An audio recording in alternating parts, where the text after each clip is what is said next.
hebat seluruh Indonesia.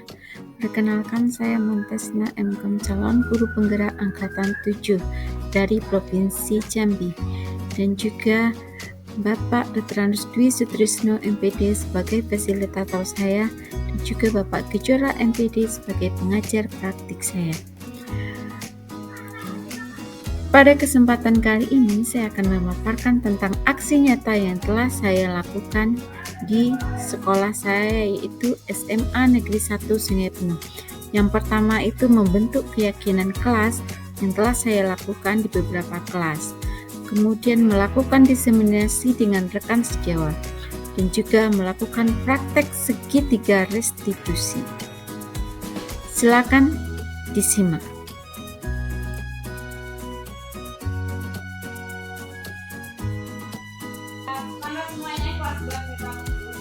Hari ini kita akan membuat keyakinan kelas. Semuanya tahu keyakinan kelas apa? Ayo. Panel.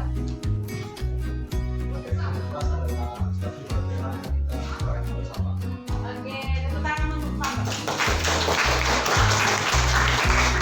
Dan keyakinan kelas itu adalah memang kesepakatan kita buat bersama, dan nantinya apabila keyakinan kelas sudah terbentuk, apabila kalian melanggarnya itu adalah konsekuensinya dengan baik. Tidak, kita akan membagikan sticky note, nanti kalian tulis keinginan kalian apa-apa saja yang menjadi keinginan.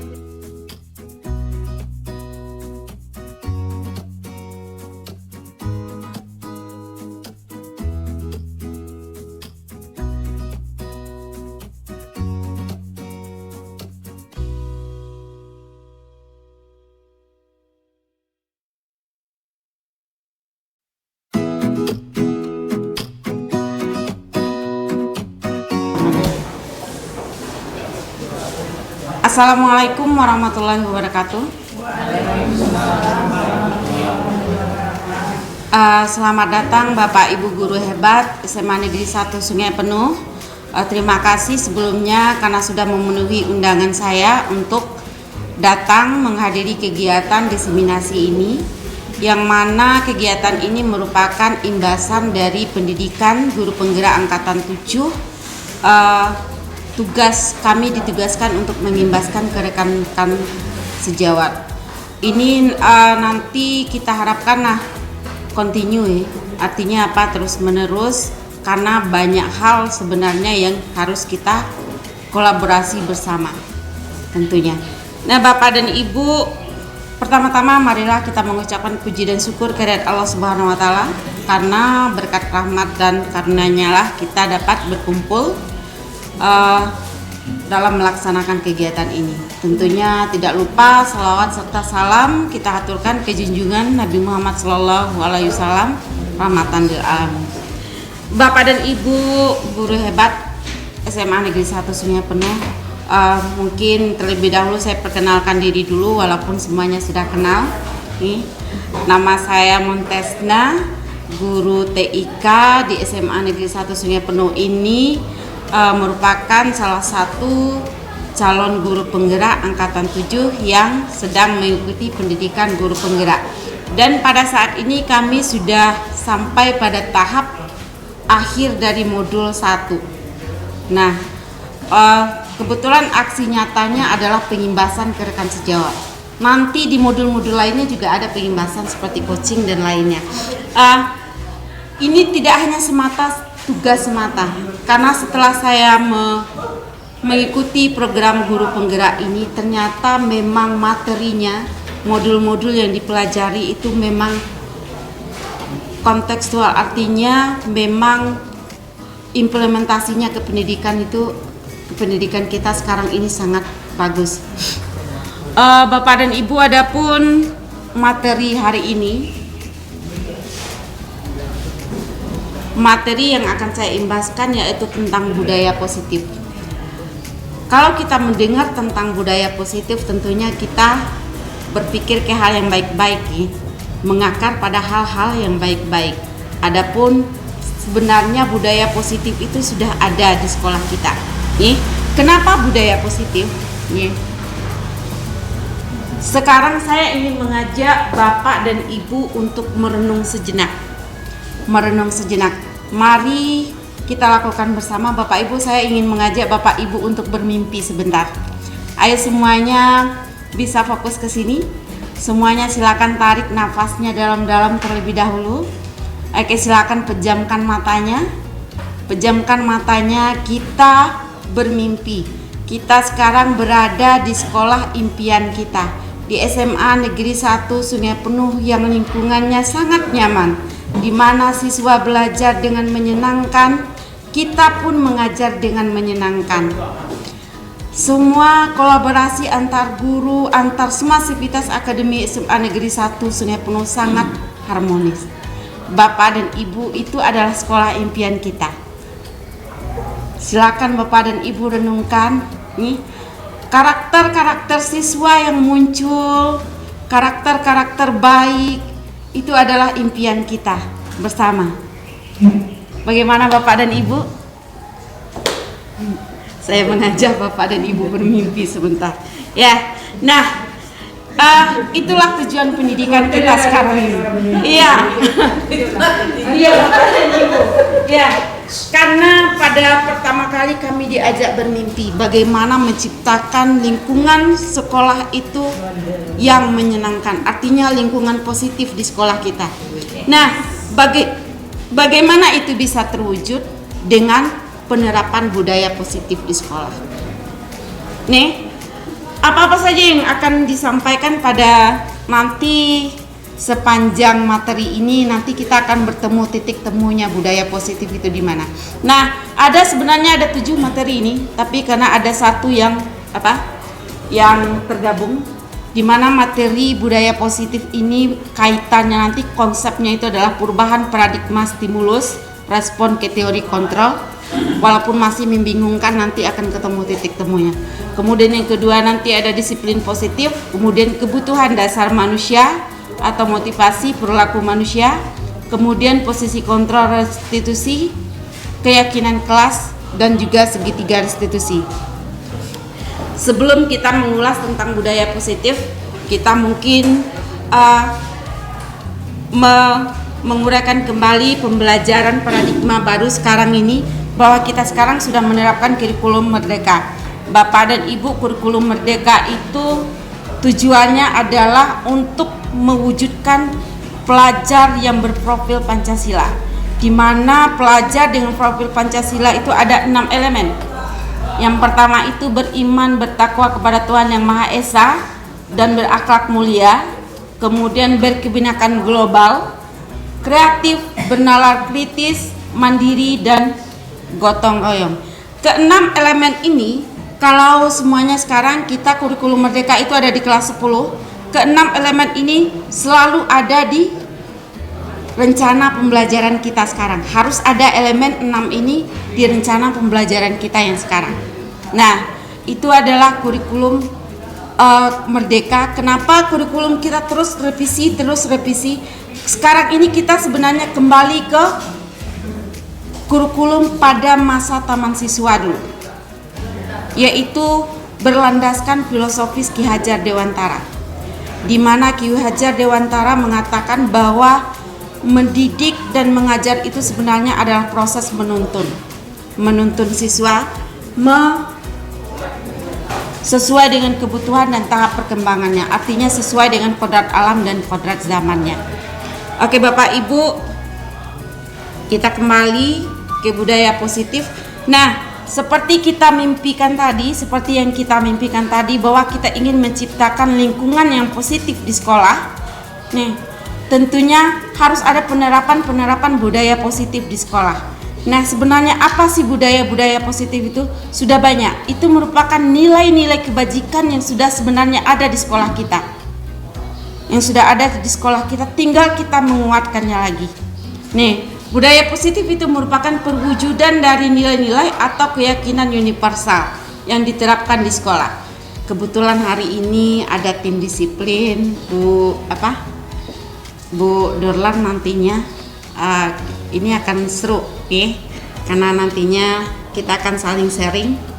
Tim disiplin ada Bu Alindawati juga, mengenai budaya positif ini kaitannya dengan disiplin. Karena budaya positif itu diawali dengan paradigma teori kontrol. Maksudnya seperti ini Bapak Ibu. Kita merasa bahwa kita bisa mengontrol perilaku siswa dengan peraturan-peraturan yang ada di sekolah. Nih, artinya seperti jangan terlambat, nih. Kemudian lagi setiap siswa, karena kita menerapkan sistem poin, setiap siswa yang melanggar peraturan sekolah itu akan dikurangi poinnya setiap melakukan pelanggaran, dan poin-poin itu bervariasi. Nah,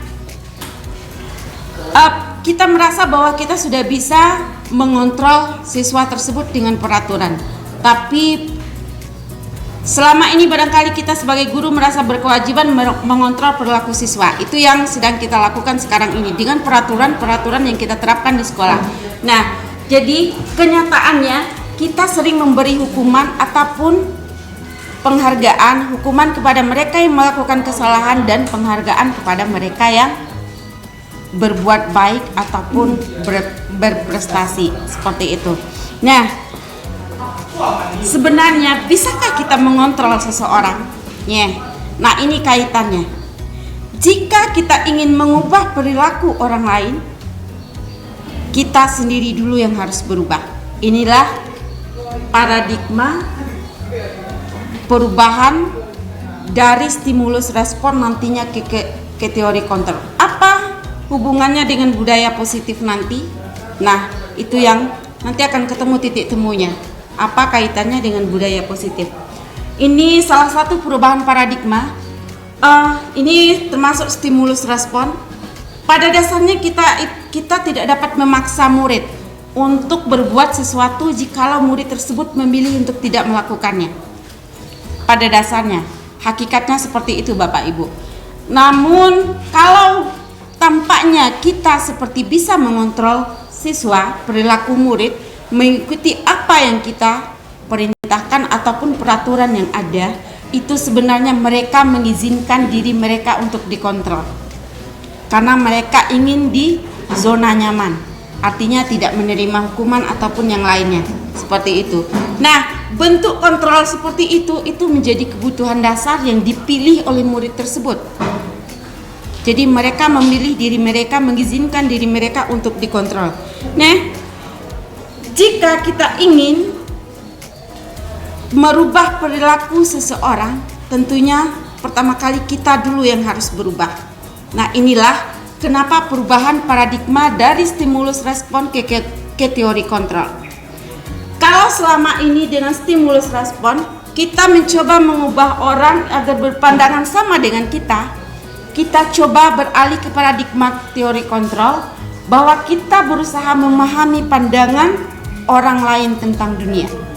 Oke, sekarang Bapak dan Ibu, saya akan mengajak Bapak dan Ibu bermain. Silakan nanti bermainnya pasangan ya.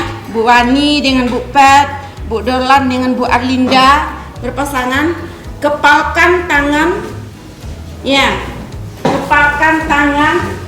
Bayangkan Bu Wani, Bu Dorlan, bayangkan di dalam tangan Bu Wani atau Bu Dorlan ini adalah sesuatu yang berharga. Sesuatu yang berharga yang ingin Bapak Ibu jaga. Tidak ingin orang lain ketahui, ya. Ini kita keluarkan ya. Ya. Tapi ini di dalam ini kita anggap ada sesuatu berharga. Ada sesuatu yang berharga. Emas 24 gram dalam. Yang ingin kita jaga, yang tidak mau orang tahu tentang apa itu. Oke, sekarang salah satu pasangannya ingin mencoba membuka kepalan tangan tersebut. Ayo, coba Bu Arlinda buka kepalan tangan Bu Dorlan. Bisa pakai? Bisa tidak? Iya. Dikit-dikit. Ya. Oke. Ya. Nah, tidak bisa dibuka ya. Nah, bagaimana Bu Wani? Bagaimana Bu Wani? Apa yang terjadi? Kan ini adalah suatu berharga saya tidak mau Bupet tahu tentang sesuatu di dalam ini, akan saya jaga dan akan saya pertahankan. Iya, terima kasih Bu Wani. Nah, Bu Dorlan, bagaimana Bu Arlinda? Bagaimana usaha Bu Arlinda untuk membuka kepalan tangan Bu Dorlan? Sudah berusaha keras. Berusaha keras sih, dengan paksaan. Dengan paksaan, dengan elus-elusan juga tidak mau ya? Sudah mulai mau nih. Apalagi terus kan. Oke Bapak Ibu, apa kaitannya dengan permainan kita tadi? Nah, tadi kita merasa bahwa kita bisa mengontrol seseorang. Nih. Berarti siswanya bisa dikontrol gitu. Iya, artinya nih kita lihat di stimulus responnya. Mati lampu lagi ya. Materi yang diberikan itu memang sangat bagus sekali, karena saya bersyukur dapat duduk di sini karena apa? Saya di kelas 12 tidak dapat kurikulum P5 ya. Jadi di sini saya ingin belajar dengan Bu Mon pengibasan. Tadi ada permainan menggenggam tangan. Jadi tangan Bu Wani dengan saya dan teman-teman yang lain ya harus mempertahankan kekuatan sehingga kawan ini tidak bisa melakukan sesuatu. Nah sekarang yang saya tanyakan, apa konsekuensinya jika Ibu Wani itu mempertahankan genggamannya, tetapi saya tidak bisa membukanya? Dan apa konsekuensi dari Ibu Dorlan jika Bu Arlindawati bisa membuka tangannya tadi hampir terbuka? Iya. Ya, apa imbasnya itu? Ya terima kasih. Assalamualaikum warahmatullahi wabarakatuh. Waalaikumsalam warahmatullahi wabarakatuh. Terima kasih Bu Pet, bagus sekali pertanyaan Bu Pet. Nanti semuanya akan terjawab. Semuanya akan terjawab seiring dengan waktu. Bagaimana apa sih konsekuensinya? Bu Wani tadi mempertahankan. Saya tidak bisa membuka. Ya, tidak bisa membukanya. Nih. Bu Dorlan hampir bisa. Ya. Bisa hampir ya. Ya, hampir bisa membuka. Nah, ini kaitannya dengan teori kontrol. Teori kontrol. Seseorang ya akan mempertahankan apa yang mereka anggap itu berharga bagi mereka. Itu sangat berharga bagi mereka. Dan jikalau seseorang itu bisa membuka genggaman tangan tadi seperti Bu Dorlan ketika secara paksaan tidak bisa, kemudian dengan bujukan, dengan rayuan yang lainnya akhirnya bisa terbuka. Disitulah nanti kontekstualnya kita, keberhasilan kita dalam mengontrol seseorang, perilaku seseorang. Artinya ketika sudah bisa membuka genggaman tangan itu, berarti kita sudah bisa mengubah perilaku orang tersebut. Mereka mulai terbuka dengan kita. Nah, jadi kita kesini dulu, nanti akan ketemu nanti Bu, sampai akhirnya nanti kaitannya dengan budaya positif, karena paradigma stimulus respon dengan teori kontrol ini adalah dasarnya untuk budaya positif tersebut. Nah, kita merasa bahwa orang lain bisa mengontrol kita, tapi sebenarnya hanya kita sendiri yang bisa mengontrol diri kita. Seperti Bu Wani tadi, ketika Bu Wani tidak ingin membuka genggaman tangannya, Bu Pet tidak bisa membukanya. Seperti itu. Nah, kemudian yang lain lagi, kita berpikir bahwa kita bisa mengontrol orang lain. Tidak, kita tidak bisa mengontrol orang lain kalau tidak orang itu sendiri yang mengizinkan diri mereka untuk dikontrol. Kemudian tadi juga ada pemaksaan, ada juga bujukan tapi gagal, ada juga yang berhasil. Nah, sebenarnya kita berubah ke stimulus respon seperti ini, kita berubah ke teori kontrolnya, kita sebenarnya harus berkolaborasi. Kalau tadi Bu Dorlan dan Bu Arlinda berhasil ya, dengan segala bujukan dan paksaan, kemudian rayuan atau apa, berhasil membuka genggaman tangan Bu Dorlan. Nah, itu artinya Bu Dorlan sudah bisa mengajak Bu Arlinda untuk berkolaborasi. Artinya Bu Dorlan sudah membuka diri dengan Bu Arlinda. Nah, seperti itu. Nah, kita sebenarnya sering berpikir bahwa kita menang dan yang lainnya kalah. Ketika mungkin pada anggap saja kita menugaskan siswa ketika siswa itu tidak menyelesaikan tugasnya tepat waktu, siswanya kalah, kita anggap kita menang. Tidak seperti itu. Sekarang kita harus berubah ke teori kontrol, harus berpikir menang dan menang. Artinya siswa menang, kita pun menang. Artinya saling menguntungkan. Seperti ini. Nah, ini landasan dari budaya penerapan budaya positif. Nantinya kita harus merubah paradigma terlebih dahulu. Artinya mengubah perilaku kita dari stimulus respon ke teori kontrol. Seperti itu. Oke, kita lanjut Bapak Ibu. Nah, ini kalau tadi kita sudah bisa mengubah paradigma dari stimulus respon ke teori kontrol, kita nanti akan bisa menerapkan disiplin-disiplin. Nah, kita akan mengulas sedikit tentang ini, nanti banyak kolaborasi Bu Arlinda dengan apa? Bu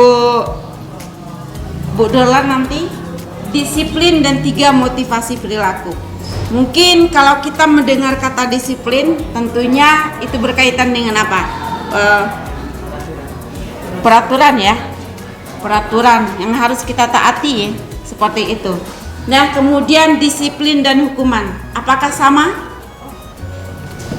Itu sanksi, imbas dari apa namanya perlakuan dari disiplin itu, kalau dilanggar itu dapat hukuman. Oke, terima kasih Bu Pet. Berarti disiplin itu kaitannya ke perilaku ya, perilaku ketika kaitannya dengan hukuman ketika mereka tidak berperilaku disiplin atau melanggar kedisiplinan, mereka mendapat hukuman. Oke. Nah, kata disiplin itu sebenarnya artinya belajar. Tapi dalam budaya kita makna disiplin itu berubah menjadi sesuatu yang dilakukan seseorang pada orang lain untuk mendapatkan kepatuhan. Kepatuhan. Artinya kata disiplin ini lebih kita kaitkan dengan ketidaknyamanan. Ketidaknyamanannya apa? Ya, mereka seperti terpaksa mematuhi peraturan untuk supaya tidak bisa dihukum, kan seperti itu, atau yang lainnya, tidak ada konsekuensi ataupun sanksi-sanksi yang lainnya. Kira. Nah, jadi ini ada teori motivasi perilaku manusia ketika mereka berperilaku seperti mematuhi peraturan. Itu yang pertama itu untuk menghindari ketidaknyamanan atau hukuman. Nah, ini adalah perilaku ataupun motivasi perilaku manusia tingkat terendah. Artinya motivasinya dari luar. Adanya peraturan yang harus mereka patuhi. Kalau tidak mereka patuhi, berarti mereka dapat hukuman. Nih, itu motivasi ekstrinsik namanya, motivasi dari luar. Ini adalah tingkat motivasi perilaku terendah sebenarnya. Nah, yang kedua itu untuk mendapatkan imbalan atau penghargaan orang lain. Nah, mengapa kita sebagai guru saja, kita datang tepat waktu? Terkadang sebenarnya apa motivasi kita? Apakah karena ingin dihargai, ataukah karena memang itu merupakan kesadaran kita sendiri? Jam 7.15 kita sudah harus berada di depan kelas, kan seperti itu. Seperti itu ya Bapak Ibu ya. Nah itu nanti ya, saya punya satu ya yang sangat itu sudah menjadi budaya positif ya. Saya sering melihat itu Bu Dorlan kan datangnya pagi-pagi sekali, dan itu setiap hari, kontinu setiap hari. Nah, itu sudah hal seperti itu tuh sudah merupakan budaya positif. Nah, kemudian lagi Bu Dorlan itu kalau melihat tanaman itu, apalagi kalau tidak disiram itu langsung ambil air kemudian menyiram tanaman. Itu adalah budaya positif Bapak Ibu. Tanpa disuruh, tanpa tidak ada orang lain pun melihat, Ibu Dorlan tetap melakukan itu. Nah, itu yang namanya motivasi yang dari dalam, yang sudah menjadi keyakinan. Nah, itu yang ingin kita terapkan dengan siswa-siswa kita. Bagaimana nilai-nilai kebajikan yang sudah ada di sekolah kita ini kita terapkan, kita jadikan pembiasaan sehingga nantinya mereka sudah menjadi suatu keyakinan. Seperti yang dilakukan Bu Dorlan tadi, itu sudah menjadi keyakinan. Tanpa orang lihat pun Bu Dorlan tetap melakukan seperti itu. Tanpa disuruh pun Bu Dorlan tetap jam 6 paling duluan itu, jam 6.35 paling tidak sudah ada di sekolah. Seperti itu. Nah, itu adalah budaya positif. Nah, itu yang dilakukan Bu Dorlan tadi itu adalah motivasi perilaku yang ketiga. Untuk menjadi orang yang mereka inginkan, yang menghargai diri sendiri dengan nilai-nilai yang mereka percayai. Karena sudah ada tertanam keyakinan di dalam Bu Dorlan ketika melihat tanaman, tanaman nampaknya tidak disiram, adanya kecintaan, itu sudah merupakan keyakinan yang sudah tertanam. Itulah budaya positif Bapak Ibu. Nah, itulah budaya positif yang ingin kita terapkan dengan siswa-siswa kita supaya menjadi budaya positif. Sebenarnya sudah banyak nilai-nilai kebajikan yang sudah ada di sekolah kita, yang itu yang nantinya yang ingin kita lakukan pembiasaan terlebih dahulu agar menjadi nilai-nilai kebajikan itu menjadi budaya positif. Oke, kita lanjut Bapak Ibu. Nah, ini katanya ini Ki Hajar Dewantara merdeka menurut Ki Hajar Dewantara. Merdeka itu artinya tidak hanya terlepas dari perintah, akan tetapi juga cakap untuk memerintah diri sendiri. Artinya kita tidak hanya berpatokan bahwa itu adalah peraturan, tetapi kita datang ke sekolah tepat waktu itu karena memang kewajiban kita. Memang hal yang harus kita lakukan. Seperti itu. Nah, oke. Nah, kalau tadi kita sudah berbicara tentang disiplin dan hukuman, bagaimana kaitan antara budaya positif dengan teori motivasi perilaku manusia tadi, perubahan paradigma teori kontrol. Nah, sekarang kita ke keyakinan kelas, hukuman dan penghargaan. Tadi di awal seperti yang saya contohkan tentang Bu Dorlan sudah melakukan hal-hal baik tanpa disuruh, tanpa diminta, menyiramkan tanaman. Ketika bertemu tanaman yang mungkin udah agak layu kemudian langsung disiram tanpa ada yang tahu, tanpa diperintah. Nah, itu sudah menjadi suatu keyakinan.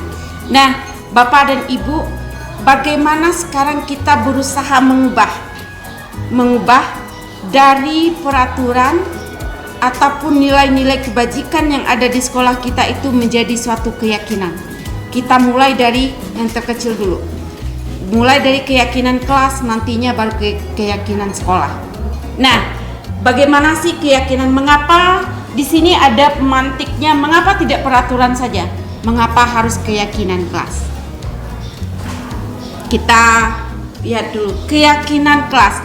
Di sekolah kita ini sudah ada nilai-nilai kebajikan yang sudah kita lakukan dari dulu, seperti upacara bendera, itu kemudian Jumat beriman, kemudian salam menyambut siswa setiap pagi, mereka salam ketika datang ke sekolah, kemudian ada budaya asalam, ada sampah langsung ambil. Nah, itu adalah nilai-nilai kebajikan. Nilai-nilai kebajikan. Nah, bagaimana nilai-nilai kebajikan itu kita jadikan pembiasaan kepada siswa kita? Pembiasaan artinya apa? Kalau selama ini mereka melakukan hal itu karena tidak ingin dihukum ataupun melanggar peraturan di sekolah kita, kita jadikan mereka melakukannya karena kesadaran dari mereka sendiri. Seperti tadi, terbentuknya keyakinan dalam hati mereka. Ya, jadi bagaimana membentuk keyakinan dari hati mereka itu dengan melakukan pembiasaan-pembiasaan. Ketika mereka sudah terbiasa melakukan hal-hal positif seperti itu, mereka akan nantinya akan terbentuk suatu keyakinan. Nah, jadi itu nanti apabila suatu keyakinan itu sudah terbentuk, akan terbentuklah budaya positif. Waalaikumsalam. Masuk Bu Mala, segitiga restitusi Bu Mala terakhir.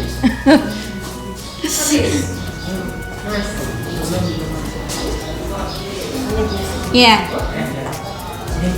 kita lanjutkan lagi. Nanti kalau ada pertanyaan langsung saja boleh diangkat tangannya.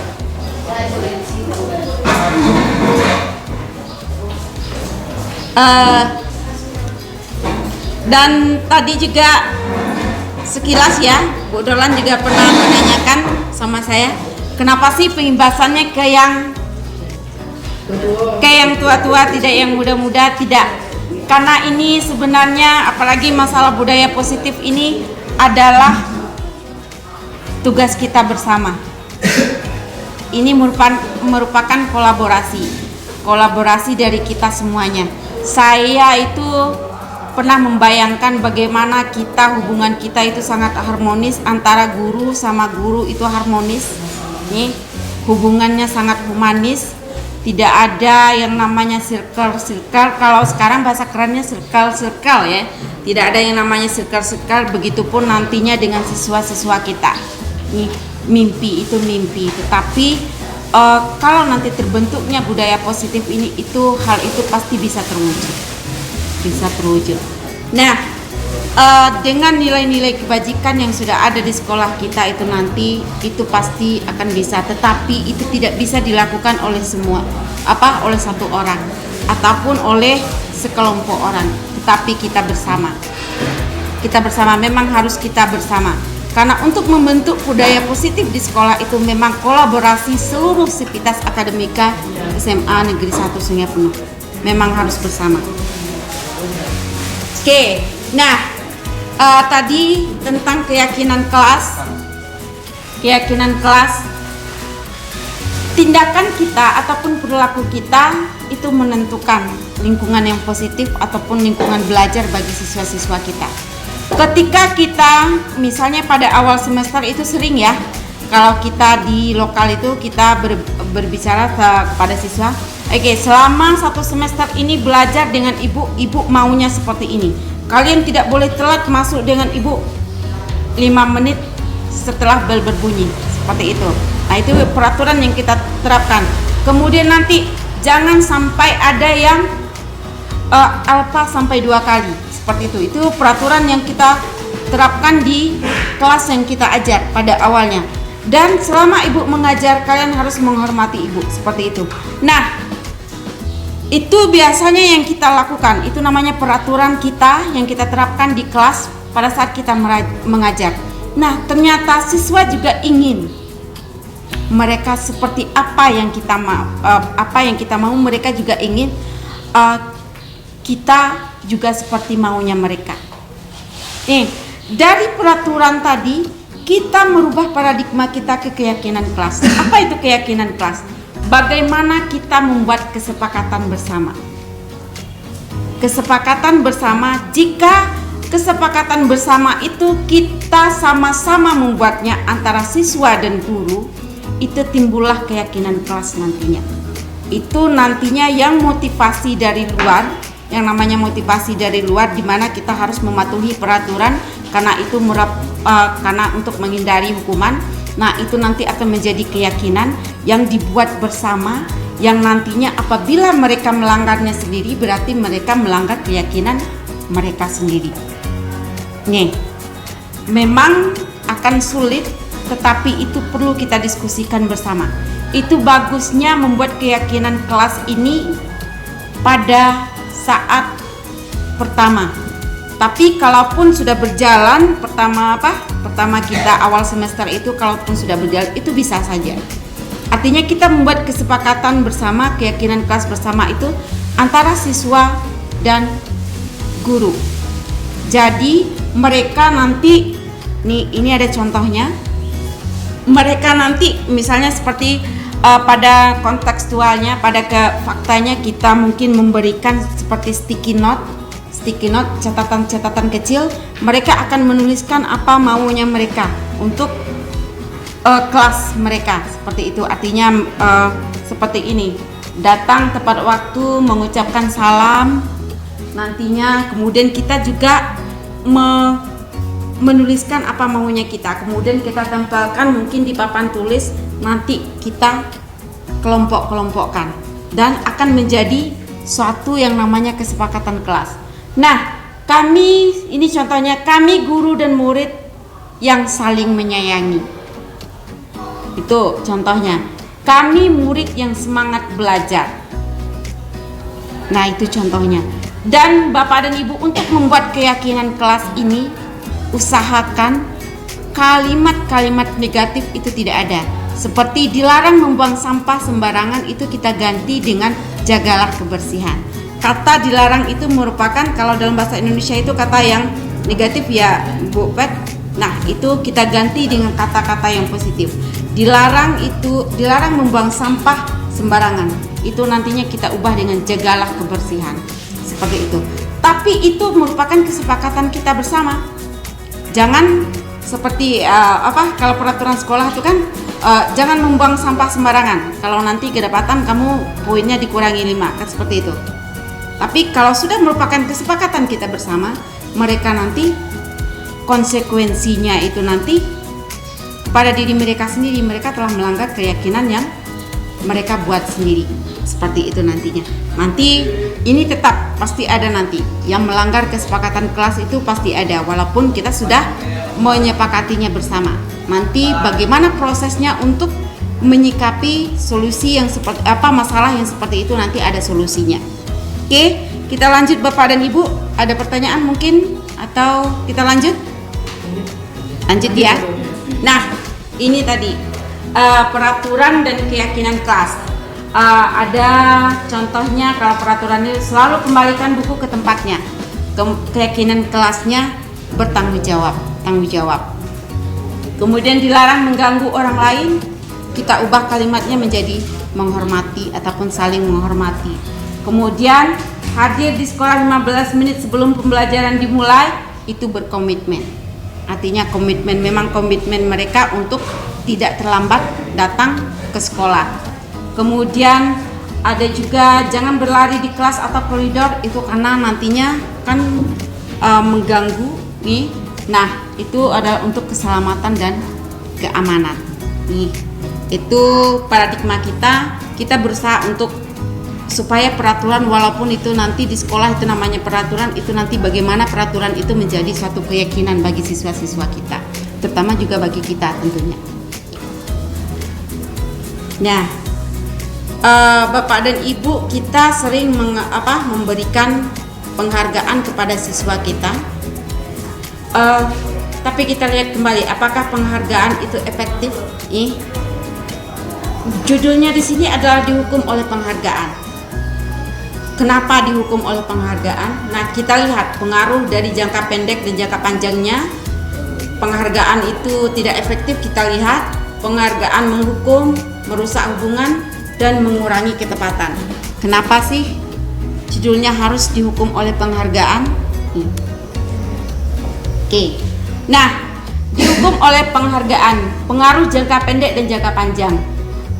Kalau sebenarnya kita penghargaan itu untuk motivasi ya, motivasi belajar siswa kita. Nih, dalam jangka pendeknya mereka itu sangat termotivasi untuk belajar. Nah, mereka itu minggu depan itu asik ketika mungkin saya sedang mengajar di depan kelas, ketika saya mengajukan pertanyaan, siapa yang bisa menjawab pertanyaan Ibu, akan Ibu kasih beng-beng seperti itu. Anggap saja salah satunya contohnya seperti itu. Akan Ibu kasih beng-beng. Mereka saling menunjuk tangan untuk menjawab pertanyaan saya. Nah, minggu depannya mereka akan antusias kembali. Oh, nanti hari ini mereka akan bertanya supaya nanti dapat beng-beng. Nah, di sini penghargaan berlaku untuk mendapatkan seseorang melakukan sesuatu dalam jangka waktu yang pendek. Dalam jangka waktu yang pendek mungkin sangat efektif, bisa memotivasi mereka untuk belajar. Nah, jika kita menggunakan penghargaan lagi dan lagi, maka orang tersebut akan bergantung dengan penghargaan yang kita berikan. Mereka akan bergantung adanya ketergantungan kepada kita, serta kehilangan motivasi dari dalam. Karena adanya itu termasuk motivasi dari luar. Beng-beng itu adalah motivasi dari luar, bukan dari mereka ingin bertanya, itu bukan dari dalam diri mereka, tapi karena adanya pengaruh beng-beng tadi. Seperti itu. Nah, jika kita mendapat penghargaan untuk melakukan sesuatu yang baik, maka selain kita senantiasa berharap mendapatkan penghargaan tersebut lagi, kita pun menjadi tidak menyadari bahwa tindakan baik yang kita lakukan. Seperti itu, dihukum oleh penghargaan itu dampak jangka pendek dan jangka panjangnya. Ternyata walaupun dalam jangka pendek itu dapat memotivasi siswa, tetapi motivasi itu masih dari luar diri mereka, artinya tidak dari dalam hati mereka, karena mereka ingin mendapatkan A bembeng. Kalau kita lakukan dalam jangka waktu yang terus menerus, mereka akan ketergantungan dengan penghargaan seperti itu. Kemudian yang selanjutnya, penghargaan merusak hubungan. Di kelas kita itu ada 36 siswa. Saya membawa bembeng hanya 10 hari ini. 10 hari ini. Jadi terbatas, tidak semua siswa akan mendapatkan bembeng. Nih. Kadang-kadang seperti ini. Ketika semuanya menunjuk tangan, 36 siswa itu menunjuk tangan, kita hanya memilih satu orang, mungkin yang lainnya mungkin ada rasa kecewa. Kenapa tidak dia yang dipilih? Itu nantinya akan merusak hubungan. Ibu ini tidak adil sih. Dia terus. Padahal saya juga menunjuk tangan. Seperti itu. Nah, itu salah satu dampak dari penghargaan, merusak hubungan. Jika seseorang guru sering memberikan penghargaan kepada murid-muridnya, besar kemungkinan murid-muridnya termotivasi hanya untuk menyenangkan gurunya. Kemudian penghargaan juga menciptakan persaingan di kelas, dan persaingan menciptakan kecemasan. Ada anak yang tidak pernah, walaupun dia menunjuk tangan, tapi kita tidak pernah menunjukin. Silakan. Nah, itu dia cemas. Ini ibu ini apa tidak suka sama saya sih? Kok tidak pernah, padahal saya sering menunjuk tangan untuk bertanya, kok saya tidak pernah dipersilakan sama guru tersebut. Nah, ada kecemasan dalam diri mereka. Jangan-jangan ibu ini benci sama saya, kan seperti itu.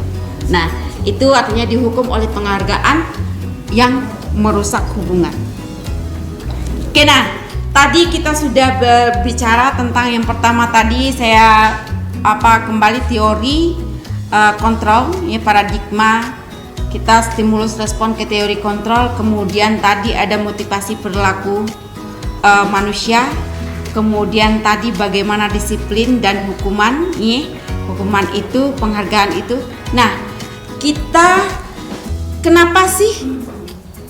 Oh, gambarnya hilang, gambarnya hilang. Tunggu sebentar. Ada itu jaringan karena lampu mati mungkin. Gambarnya.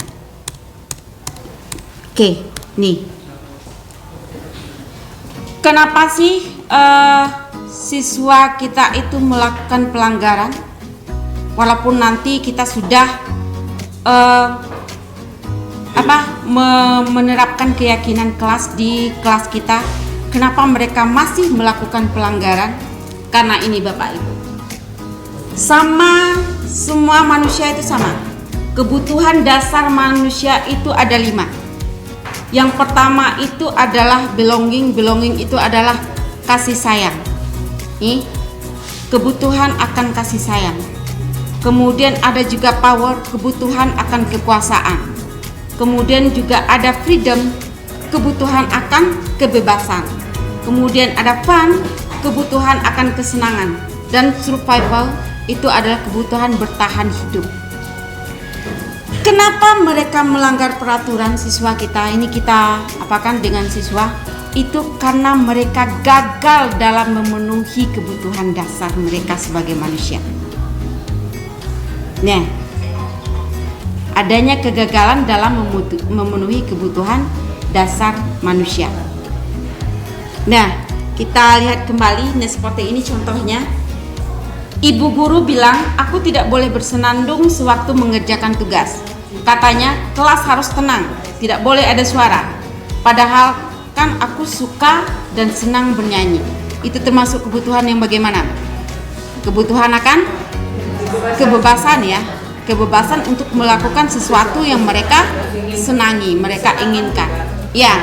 Nah, ketika mereka tidak terpenuhi kebebasan ini, mungkin mereka sedang bosan belajar di kelas, ingin tek seperti ini, kadang-kadang mengetek-ngetek mejanya itu, ya.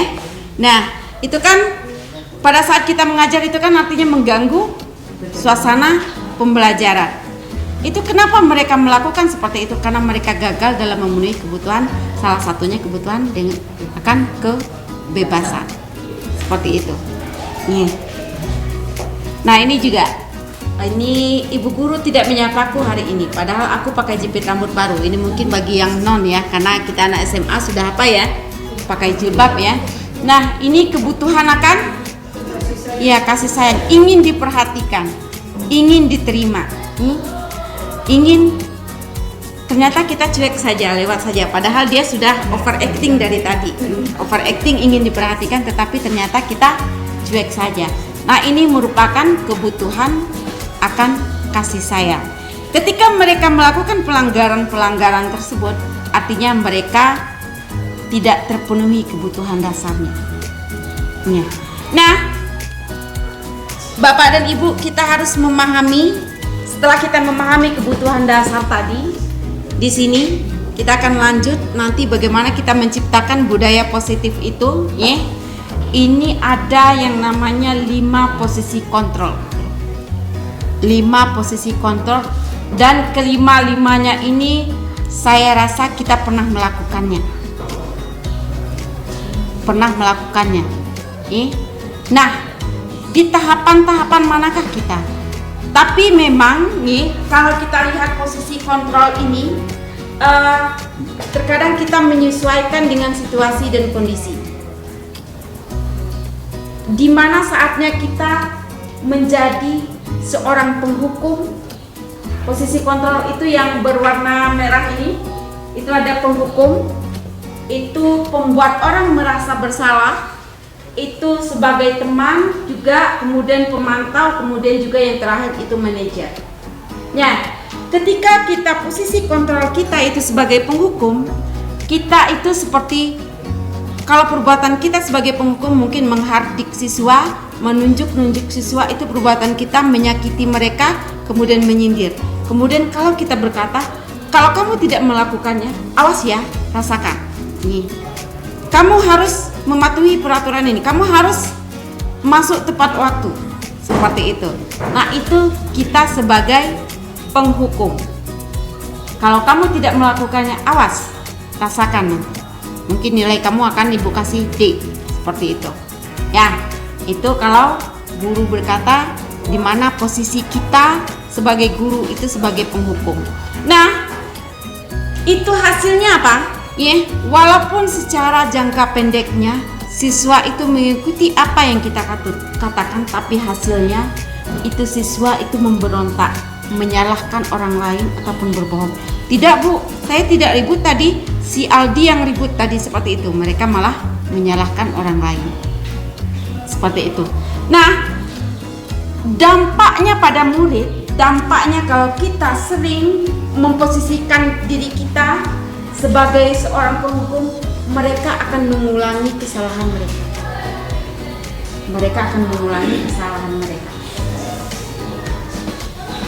Kemudian ada posisi kontrol yang kedua, yaitu membuat orang merasa bersalah. Nih, ketika kita menempatkan diri kita menjadi pembuat orang merasa bersalah, kita sering berceramah dan mengatakan, seharusnya kamu bersikap seperti ini. Ibu sangat kecewa terhadap kamu karena kamu melakukan hal seperti ini. Nah, itu posisi kita sebagai pembuat orang merasa bersalah. Hasilnya apa? Mereka akan menyembunyikan, menyangkal, ataupun berbohong. Tidak Bu, sebenarnya saya seperti ini. Mereka malah mencari alasan lainnya untuk membenarkan hal yang lainnya lagi, seperti itu. Nah, dampaknya pada siswa itu, ketika kita selalu memposisikan kita sebagai seorang yang membuat orang merasa bersalah, itu mereka akan merasa rendah diri. Siswa kita tersebut akan merasa rendah diri.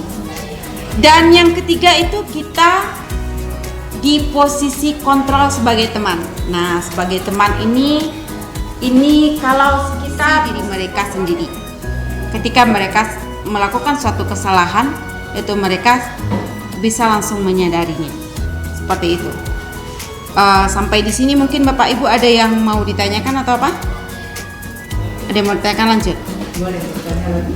Boleh, Bu Pet? Boleh, silakan Bu Pet. Iya.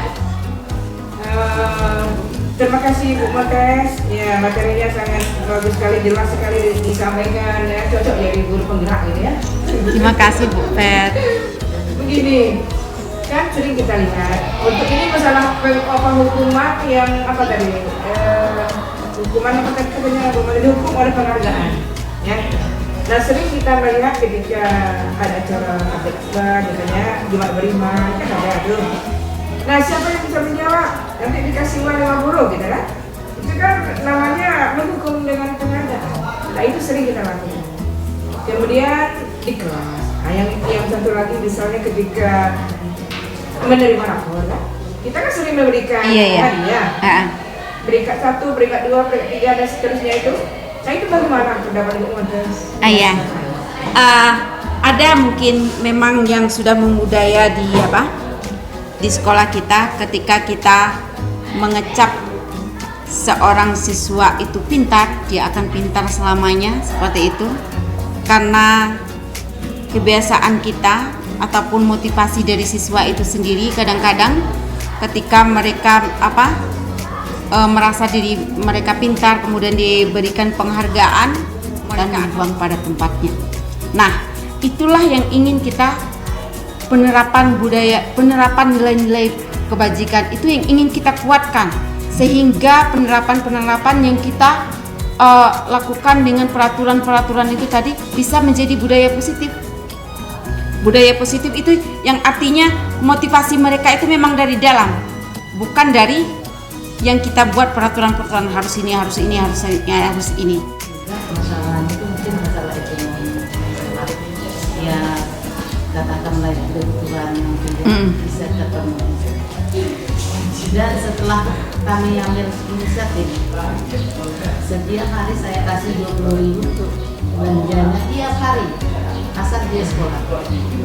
Nah di situ dia hadir terus. Cuma ini di kelas itu kadang dia malas, kadang tidur. Nah, bagaimana caranya untuk memotivasi lagi? Karena saya sudah mengantisipasi hal yang demikian supaya dia hadir ke sekolah kan itu. Yang kendalanya kan itu tadi tidak ada jajan. Kita kasih tiap hari, tiap pagi kita kasih budaya duduk. Nah, cuman yang namanya di kelas tidak mungkin kita pantau terus kan. Guru yang mengajar itulah seharusnya memotivasi bagaimana supaya dia tuh mau dia belajar dengan kita. Kalau dengan kami dia mau bertugas, cuman dengan guru lain nggak tahu juga. Nah itu jadi bagaimana caranya supaya dia juga belajarnya optimal dengan guru lain. Terima kasih. Iya, terima kasih sekali Bu Dorlan. Kebetulan ya pertanyaan Bu Dorlan itu berkaitan dengan yang akan saya jelaskan berikutnya adalah restitusi. Ketika kita sudah menerapkan keyakinan kelas, ternyata masih ada juga siswa yang melanggar keyakinan kelas kita tersebut. Bagaimana kita menyelesaikan masalah tersebut? Itu dengan restitusi. Bu Dorlan ini termasuk salahnya. Restitusi ini sudah sering kita lakukan Bapak Ibu, cuman kita tidak tahu. Cuman nanti mungkin ada tahapan-tahapannya yang tidak kita lakukan. Apa itu restitusi? Nah, restitusi adalah proses menciptakan kondisi bagi murid untuk memperbaiki kesalahan mereka, sehingga mereka bisa kembali pada kelompok mereka dengan karakter yang lebih kuat. Kita harus berpikir seperti ini Bapak Ibu, bahwa mereka melakukan sesuatu hal yang melanggar itu pasti ada tujuannya. Pasti ada hal yang melatar belakangi kenapa mereka melakukan hal tersebut. Nah, bagaimana kita bisa memperoleh informasi, menyelesaikan masalah tersebut ya tanpa menjudge mereka, artinya menghakimi mereka. Itu dengan proses restitusi. Proses restitusi. Bagaimana tahapan-tahapan restitusi itu? Nah, ini adalah ciri-ciri restitusi. Restitusi itu bukan untuk menebus kesalahan, namun untuk belajar dari kesalahan. Kemudian untuk memperbaiki hukuman juga bukan paksaan.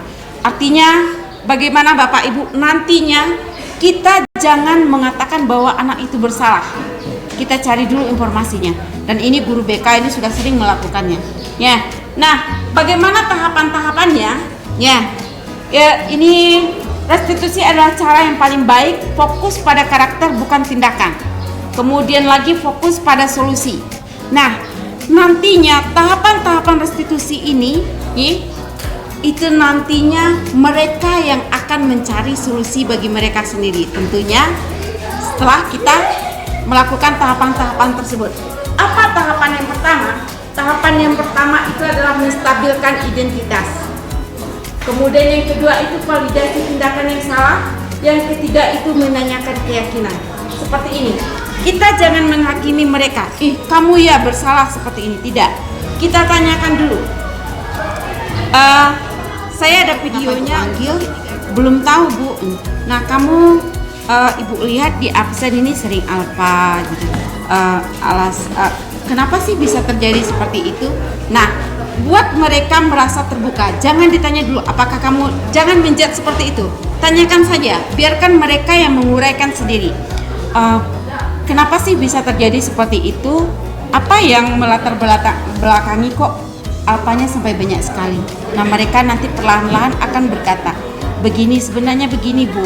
Saya malam mungkin kan kadang-kadang kita melihat terutama yang ekonominya lemah, saya bekerja sampai malam membantu orang tua seperti itu. Nah paginya saya telat bangun sehingga saya sering terlambat karena pagarnya mungkin sudah ditutup, saya akhirnya pulang. Dan seperti itu. Nanti kita akan biarkan dia yang menceritakan sendiri.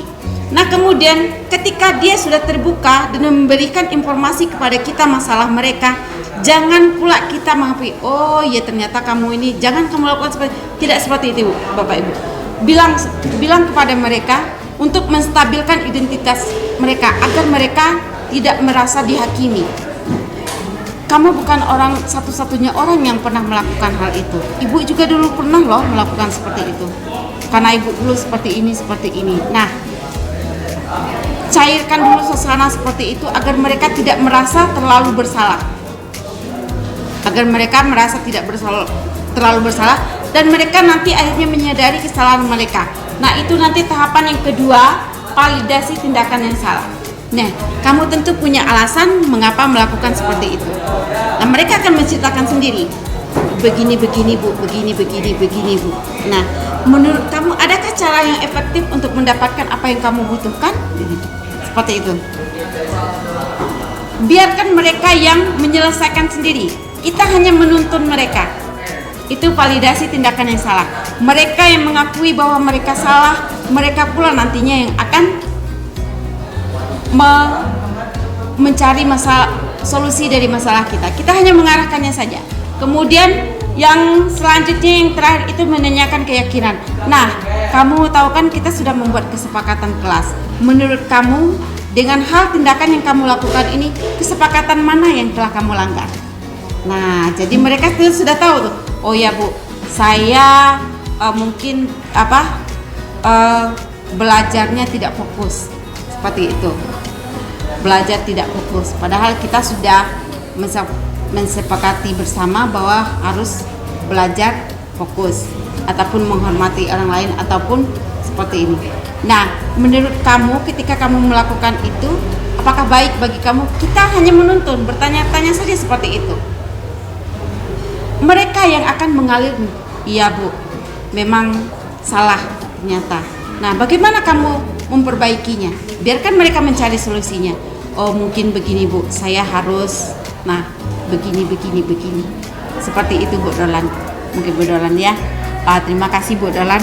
Ada lagi mungkin? Iya Bu Wani. Sebenarnya atas materi yang diberikan oleh Montes tadi sangat bermanfaat buat kita semua.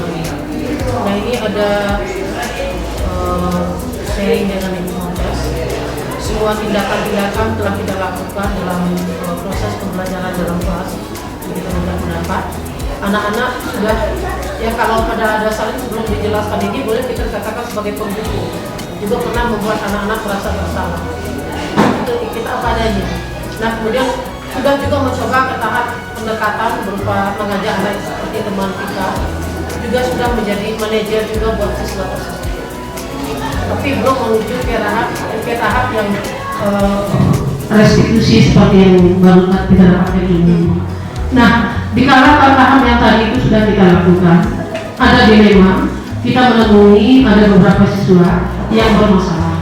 Sementara di dalam niat kita, apakah benih yang sudah kita tanam tadi, semacam rasa kepuasan batin bagi seorang guru apabila siswanya berhasil. Toh ternyata langkah demi langkah telah kita lalui, namun yang kita temui sudah sampai mungkin ke tahap seperti ini, tidak juga menemui solusi. Apa kira-kira tindakan yang harus kita lakukan pada siswa? Sementara kita menanamkan dalam diri kita, anak kita harus sukses seperti itu. Iya. Kami mohon sharing dengan komunitas. Terima kasih. Oke, terima kasih Bu Wani. Pertanyaannya sangat berat sekali ya. Ketika kita sudah melakukan segitiga restitusi, ternyata siswanya, harapan kita terhadap siswa itu juga tidak berhasil. Inilah tujuan dari kurikulum Merdeka, membentuk pelajar yang berprofil Pancasila.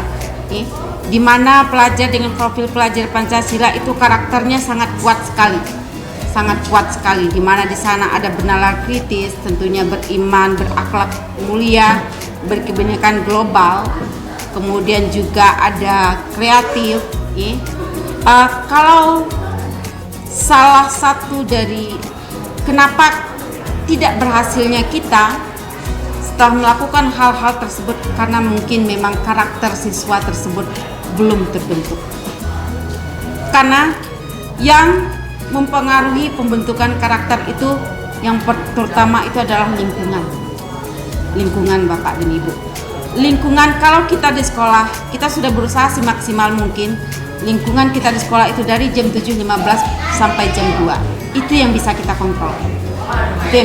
Selebihnya kita tidak bisa mengontrol mereka. Karena mereka sudah di luar wilayah kita, orang tua. Nah, bagaimana kita meminimalisir mungkin itu, kita harus kerjasama dengan orang tua. Anak ini seperti ini, itu pasti lingkungan keluarganya itu yang paling utama, itu pasti. Kita sudah berusaha semaksimal mungkin, itu usaha kita di sekolah ini itu 40% Bapak Ibu. Membentuk budaya positif itu, keberhasilannya itu adalah 40% paling tidaknya. Kenapa? Karena awal dari karakter siswa tersebut ataupun anak tersebut itu tetap dari keluarga. Itu yang terutama, dari keluarga. Tapi kalau memang keberhasilan itu ketika kita sudah berusaha semaksimal mungkin, sudah memanggil mereka, sudah melakukan ini, tahapan restitusi ini tidak juga berubah, itu kita harus kolaborasi dengan orang tua siswa. Mengulik lebih dalam lagi, tentunya kita tanya dengan orang tuanya, dia seperti apa di rumah, karena itu adalah sudah ke karakter. Nah, itu memang tujuan dari pendidikan kita, pelajar yang berprofil Pancasila. Kalau ada saja, kalau seluruh siswa kita itu keluaran dari SMA 1 misalnya merupakan pelajar yang berprofil Pancasila, itu mereka akan di dunia nyata itu pasti akan berhasil.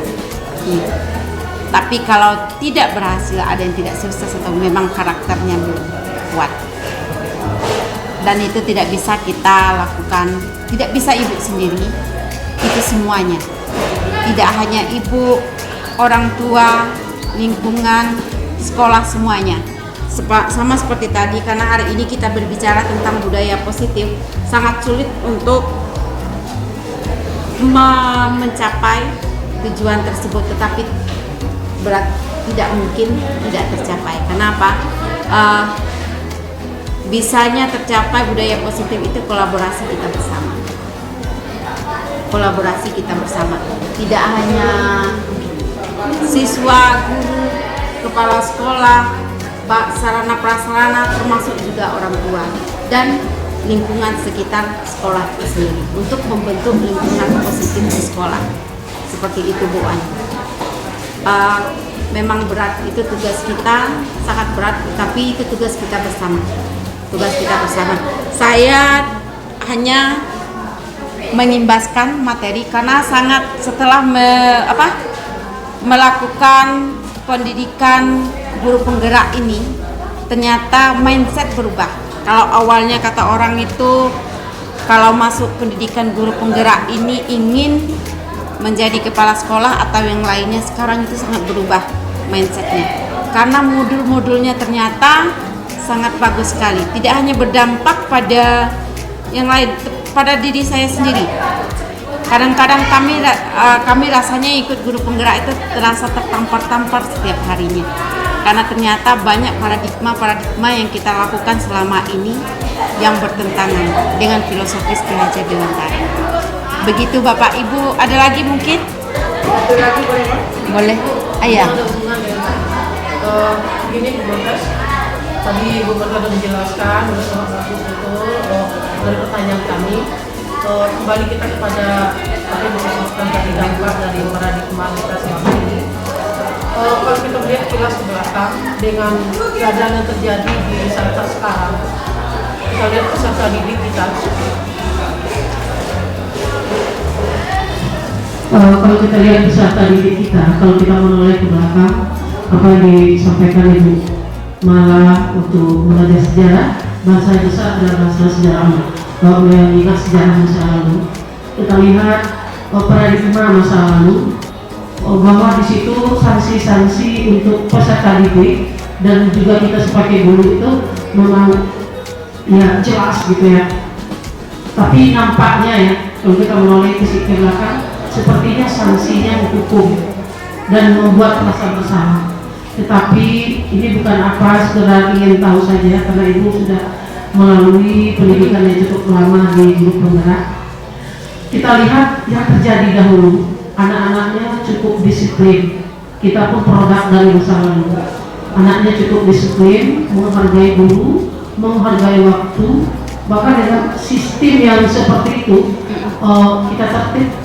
Nah sekarang ini terjadi pengembangan guru penggerak itu bukannya apa ya, karena mungkin belum kita menerapkan seluruhnya, itu berbanding terbalik dengan masa lalu. Bagaimana menurut Ibu? Iya, terima kasih Bu Wani. Ya, karena mindset kita bahwa kurikulum merdeka itu semuanya merdeka, tidak seperti itu. Merdeka dalam kurikulum merdeka itu adalah merdeka yang terkontrol. Nah, kalau dulu bagus, peraturan itu bukannya tidak bagus. Kita tidak mengubah peraturan tersebut, tetapi kita hanya mengubah paradigmanya.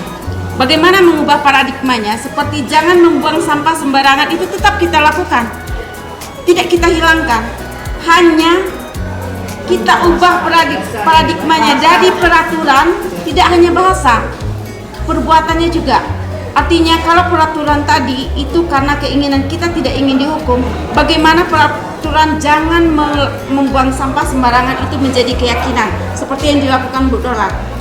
Artinya peraturan itu tetap ada, tapi hanya berubah paradigmanya saja menjadi keyakinan kelas, yang artinya keyakinan itu motivasinya dari dalam, itu sudah menjadi keyakinan. Kalau peraturan kelas tadi itu mereka melakukannya karena motivasi dari luar, karena adanya hukuman konsekuensi yang akan mereka terima kalau tidak mereka lakukan itu. Bagaimana itu tadi kita ubah menjadi keyakinan yang kalaupun tidak ada orang yang tahu mereka melakukannya, itu adalah suatu keyakinan mereka untuk melakukannya. Artinya memang dari dalam diri mereka, ia tumbuh dengan sendirinya. Tapi kenapa itu sekarang ini berbanding terbalik dengan dulu seperti itu? Itu mungkin kita ini sebenarnya karena baru ya, belum maksimal saja, belum maksimal. Sebenarnya bagus, tetapi karena kebanyakan paradigma guru itu banyak yang belum berubah mindset kita. Sebenarnya saya juga seperti itu, masih banyak yang belum berubah, Saya bilang masih walaupun saya sudah tahu teori tentang posisi kontrol itu, tapi masih ada posisi saya sebagai penghukum, masih banyak yang cuma kita, tapi ada juga yang artinya yang lebih baik lagi seperti itu. Bagaimana ya Satu lagi pertanyaan dari Bu Arina ya. Bu apa ya setelah Bu Arina? Sampai yang terakhir kita nih Mas. Iya. Berbagi berdasarkan pertanyaan dari Bu Wani tadi, saya sangat setuju yang disampaikan Bu Monteps, Bu Wani. Selama proses kami mengikuti diklat guru penggerak, setiap bertemu dengan fasilitator, setiap bertemu dengan pengajar praktik dan teman-teman sesama guru penggerak, kami itu merasa tertampar-tampar. Kenapa? Ternyata selama ini banyak hal yang salah yang sudah kami lakukan. Ternyata dalam proses belajar itu banyak paksaan yang selama ini yang sudah kita lakukan di kelas. Ternyata selama ini di kelas terlalu banyak pencitraan yang kita lakukan dengan siswa kita. Ayo kita jadi diri kita dengan mengajar dari hati. Ternyata nilai-nilai Ki Hajar Dewantara yang ditokohkan sebagai tokoh pendidikan ini memang luar biasa. Bapak Ibu, izin saya sampaikan juga setiap kami membaca modul yang diberikan, ini kami baru di modul 1, kami akan masuk ke modul 2 setelah ini dan diselesaikan di modul 3. Setiap membaca daripada nilai-nilai KHD itu, kadang air mata ini tertetes Ibu Wani dan Bapak Ibu yang lain. Ternyata kita itu selama ini melakukan yang masih paradigma lama tadi, penghukum, kemudian pembuat rasa bersalah. Sebenarnya yang saya tangkap dari modul-modul yang ada, bagaimana gurunya dulu Bu, Bapak, yang harus mengajar itu dengan hati, yang harus dulu tergerak, bagaimana memberi contoh sebenarnya, teladan, karena siswa kita sudah rindu sosok yang seperti itu. Tidak hanya sekedar pencitraan, tidak hanya sekedar ingin membuat paksaan atau menghukum siswa, kemudian saya yang jadi contohnya, tidak begitu. Jadi di dalam guru penggerak ini, izin Bapak Ibu kami berbagi. Saya kemarin dan Pak Iko sudah melakukan itu beberapa hari yang lalu. Iya. Beberapa hari yang lalu, sebenarnya kita ingin melakukan ini untuk semua teman-teman kita. Karena ini memang wajib. Budaya positif ini harus kami ibaskan ke teman-teman sejawat semuanya. Tetapi karena ini baru modul 14, aksi nyata ini akan ada beberapa tahap lagi Bapak Ibu. Kami mau membentuk pintu hati kita semua, terutama pintu hati kami dulu. Bukan pintu hati teman-teman dulu, kami dulu. Kami introspeksi berlima, sering kami menangis. Selama ini kita sudah salah. Apalagi kita mengajarkan pula ke siswa, kita membentuk circle, kita membentuk kelompok. Akhirnya siswa meniru. Guru saja berkelompok, kenapa kita tidak boleh? Izin Bapak Ibu, mohon maaf saya bukan maksud menyinggung, tapi ternyata ini benar adanya Bapak Ibu. Di dalam modul ini segitiga restitusi itu harus kita lakukan. Tidak akan ada permasalahan yang tidak mampu kita selesaikan. Apapun berat masalah siswa itu, segitiga restitusi, kemudian 5 posisi kontrol tadi, itu sudah menjadi obat mujarab sebenarnya. Kalau kita benar-benar menghayatinya, begitu Bapak Ibu. Saya hanya sekedar menambahkan. Terima kasih. Assalamualaikum warahmatullahi wabarakatuh. Iya, terima kasih Bu Arlina. Mungkin Bu Arlinda.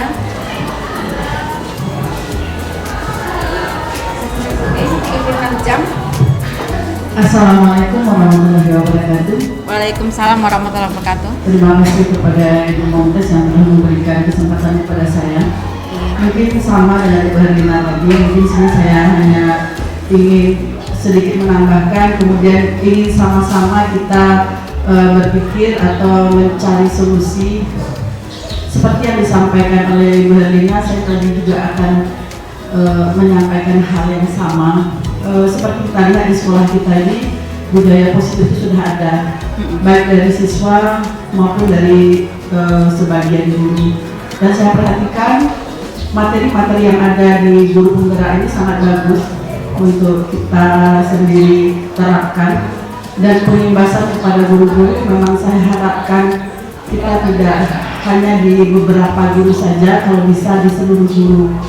Mungkin nanti guru-guru penggerak bisa mencari solusi bagaimana kita bisa merangkul seluruh rekan kita yang ada di SMA Negeri 1 Sungai Penuh ini untuk sama-sama mengubah mindset kita ke budaya positif itu tadi. Itu karena kita tahu sendiri ya, memang anak-anak itu akan mengikuti kita sebagai model, sebagai contoh. Memang gurunya dulu lah. Berarti memang kita tanya dulu apakah kita sudah mengajar dengan hati, apakah masing-masing kita itu sudah artinya memang betul-betul bebas dari yang namanya circle-circle itu tadi. Memang kalau kita gurunya mengajarkan circle, mereka melihat kita dan gurunya saja seperti ini, gimana kita di sini kami lebih menghimbau bagaimana kita mencari solusi agar kita bisa merangkul rekan-rekan kita yang lain juga sehingga tergerak hatinya. Mungkin ada nanti cara atau solusi dari ibu-ibu dan bapak-bapak guru penggerak, calon guru penggerak nantinya untuk mewujudkan itu semua.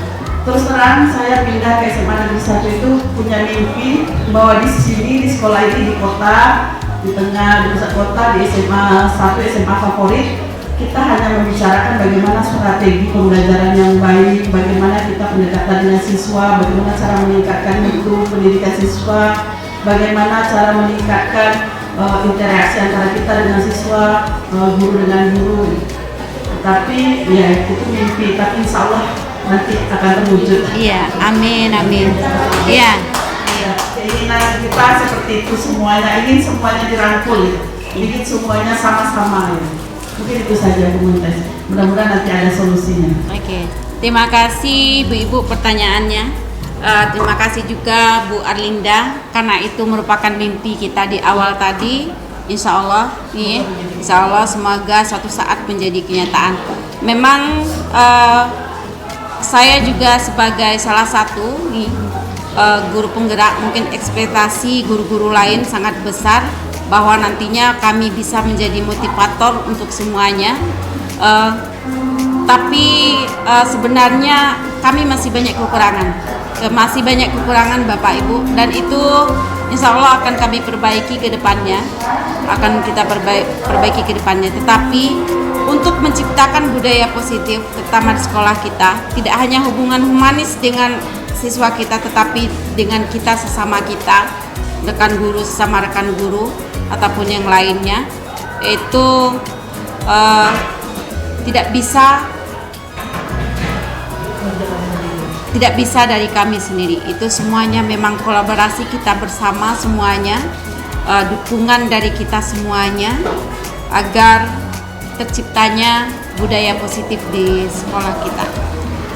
Demikian Bapak dan Ibu. Tapi sudah terpikir untuk kami untuk mengimbaskan kepada semua guru, itu sudah terpikir. Memang yang pertama ini kenapa kita memilih sebagian-sebagian saja, karena apa? Karena terutama dengan jam mengajar itu kita takutnya banyak. Iya, kalau nanti kita lakukan di lain hari takutnya mengganggu kesibukan Bapak dan Ibu. Jadi untuk yang pertama ini kita perlahan-lahan dulu. Nanti mudah-mudahan nanti bukan menganggap sebagai orang yang bisa, yang hebat, cuman karena mendapatkan sedikit ilmu di guru penggerak, mungkin nanti kita akan imbaskan juga dengan yang lainnya. Karena masih banyak, masih banyak. Nanti ada masih banyak lagi ya. Masih banyak lagi, ada coaching, nanti ada yang lainnya. Iya, akan bertemu lagi. Mungkin nanti dalam lingkup yang lebih besar nanti kita akan diskusikan dengan minta arahan dari kepala sekolah nantinya. Terima kasih Bapak Ibu untuk hari ini. Ya, mungkin sudah berapa jam Pak Niko? 4 jam. Oke. Ya, sangat menyenangkan berdiskusi, sharing bersama Bapak Ibu guru hebat semuanya. Semoga dengan adanya kegiatan ini kita semuanya menjadi tergerak dalam arti bergerak bersama dalam mewujudkan budaya positif di sekolah kita.